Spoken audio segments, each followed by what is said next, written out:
Hi ಎಲ್ರಿಗೂ ನಮಸ್ಕಾರ. ಇವತ್ತು ಹೆಲ್ತಿ ಕುಕ್ ಚಾನಲ್ನ ಹಾಗಲಕಾಯಿ ಅಂಬಟಕಾಯಿಯ ಇನ್ನೊಂದು ಹೊಸ ರೆಸಿಪಿ, ತುಂಬ ಸೂಪರಾಗಿರುವಂಥ ಗೊಜ್ಜಿದು. ಹಾಗಲಕಾಯಿ ಮತ್ತು ಅಂಬಟಕಾಯಿ ಅಂದರೆ ನಮ್ಮ ಊರ ಕಡೆಯವರಿಗೆಲ್ಲ ಎಲ್ಲರಿಗೂ ಗೊತ್ತು. ಈ ಕಡೆ ಯಾರಿಗೆ ಗೊತ್ತಿದೆಯಾ ಅಂತ ನನಗೆ ಗೊತ್ತಿಲ್ಲ. ಸಿಂಪಲಾಗಿ ಅದರ ಗೊಜ್ಜು ಹೇಗೆ ಮಾಡೋದು ಅಂತ ನಾನು ನಿಮಗೆಲ್ಲರಿಗೂ ಹೇಳ್ಕೊಡ್ತೇನೆ. ನೋಡಿ, ಹಾಗಲಕಾಯಿ ಅಂಬಟಕಾಯಿ.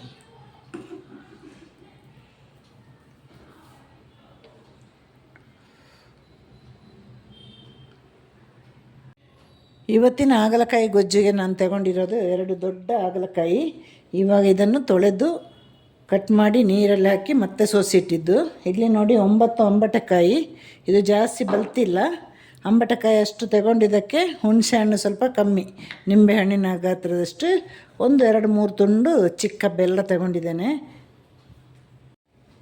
ಈಗ ಈ ಅಂಬಟಕಾಯಿನ ಈ ಕಲ್ಲಲ್ಲಿ ಗುದ್ದಿ ಪುಡಿ ಮಾಡಬೇಕು.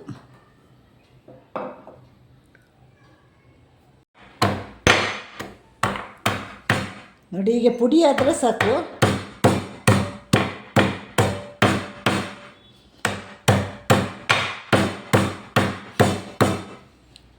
ಇದು ಸ್ವಲ್ಪ ಎಳೆದಿದೆ, ಅಂದರೆ ಬೀಜ ಇದೆ, ಹಾಗಾಗಿ ಸ್ವಲ್ಪ ಬೇಗ ಪುಡಿ ಆಗ್ತಾ ಇದೆ.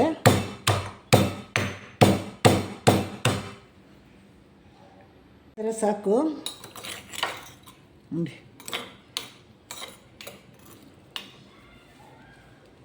ಅಂಬಟಕಾಯಿನ ಪುಡಿ ಮಾಡಿದ್ದೇನೆ. ಅಂಬಟಕಾಯಿ ಮತ್ತು ಹಾಗಲಕಾಯಿ ಸೂಪರ್ ಕಾಂಬಿನೇಷನ್.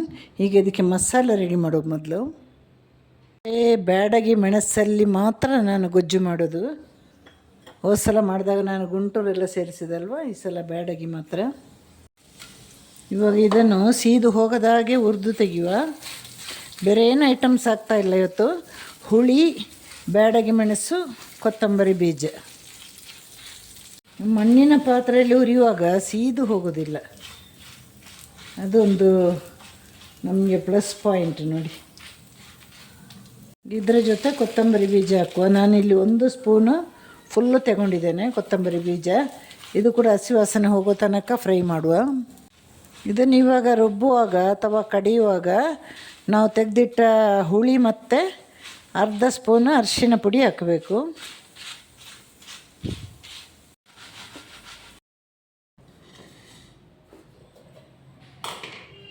ಈಗ ಇದನ್ನೆಲ್ಲ ಸೇರಿ ನೈಸಾಗಿ ರುಬ್ಬಿ ಬರುವ.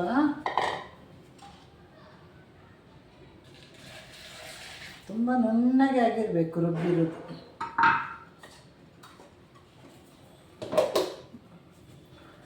ಪಟತ್ತ ರುಬ್ಬಿಕೊಂಡು ಬರ್ತೇನೆ. ಈಗ ಹುಳಿ ಹಾಕಿದೆ, ಹಾಗೆ ಒಂದು ಅರ್ಧ ಸ್ಪೂನಷ್ಟು ಅರಿಶಿನ ಪುಡಿ. ಈಗ ನಮ್ಮದು ರುಬ್ಬಿದ್ದು ಕೂಡ ಆಯಿತು. ಇನ್ನು ಅಡುಗೆ ಸ್ಟಾರ್ಟ್ ಮಾಡುವ. ಈಗ ನುಣ್ಣಗೆ ರುಬ್ಕೊಂಡು ಬಂದಿದ್ದೇನೆ. ಇನ್ನು ನಾವು ಅಡುಗೆಯನ್ನು ಈಗ ಶುರು ಮಾಡಬೇಕು. ಈಗ ಹಾಗಲಕಾಯಿನ ಹಾಕುವ ಫಸ್ಟ್. ಆಮೇಲೆ ನಾವು ರುಬ್ಬಿದ ಮಸಾಲೆಯನ್ನು ಹಾಕುವ. ಈಗ ಇದಕ್ಕೆ ನೀರಿನ ಅಳತೆ ಮಾಡಿ ನಾವು ಬೇಯಿಸಬೇಕು, ಉಪ್ಪು ಹಾಕಿ. ಸದ್ಯಕ್ಕೆ 3/4 ಸ್ಪೂನಷ್ಟು ಉಪ್ಪು ಹಾಕ್ತಾಯಿದ್ದೇನೆ. ಮಿಕ್ಸಿ ಜಾರಿಗೆ ನೀರು ಹಾಕಿ ಇದನ್ನು ಬೇಯಿಸಬೇಕು.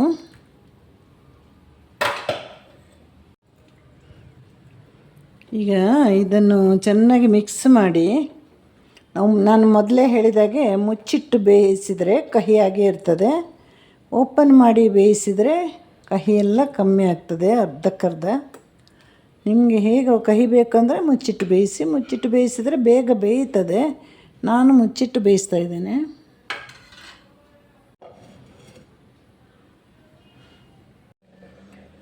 ಹಾಗಲಕಾಯಿ ಒಂದು 70% ಬೆಂದ ಮೇಲೆ ಈ ಅಂಬಟಕಾಯಿನ ಹಾಕಬೇಕು.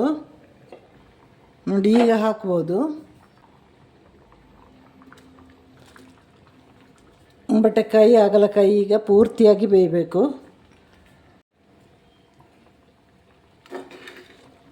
ನೋಡಿ, ಹಾಗೆ ಮುಚ್ಚಿಟ್ಟು ಇದನ್ನು ಬೇಯಿಸುವ ನಾವೀಗ. ಈಗ ನಮ್ಮ ಹಾಗಲಕಾಯಿ ನೋಡಿ, ಹಾಗಲಕಾಯಿ ಅಂಬಟಕಾಯಿ ಎರಡು ಕೂಡ ಬೆಂದಿದೆ. ಇನ್ನು ಸ್ವಲ್ಪ ಇದು ಗಟ್ಟಿಯಾಗಬೇಕು.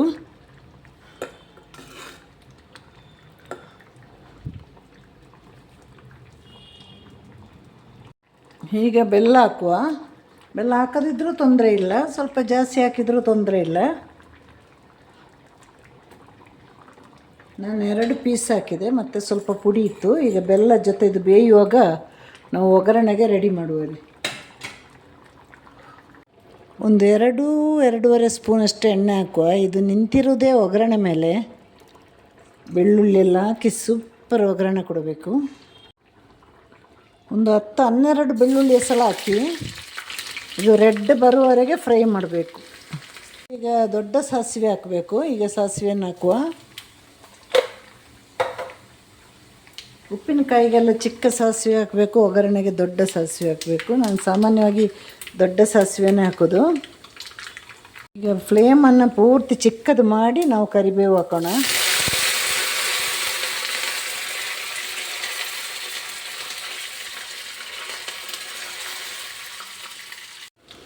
ಯಾಕೆಂದರೆ ಅದರಲ್ಲಿ ನೀರಿನ ಅಂಶ ಇರುತ್ತಲ್ವ, ಅದು ತಟಪಟ ಅನ್ನುವಾಗ ಅಲ್ಲಿ ಬೆಂಕಿ ಹಿಡಿಯೋದು ಬೇಡ. ಒಗ್ಗರಣೆ ಕೊಡೋದು ನಾವು ಚಿಕ್ಕ ಪಾತ್ರೆ ಅಲ್ವಾ, ಹಾಗಾಗಿ ಒಗ್ಗರಣೆ ಕೊಡುವಾಗ ಸ್ಟವ್ ಆಫ್ ಮಾಡಿ, ಸಾರನ್ನ ಇವಾಗ ಆಫ್ ಮಾಡಿ ಆಯಿತು. ಚೆನ್ನಾಗಿ ಬೆಂದಿದೆ. ಇವಾಗ ಒಗ್ಗರಣೆಯನ್ನು ಕೊಡುವ.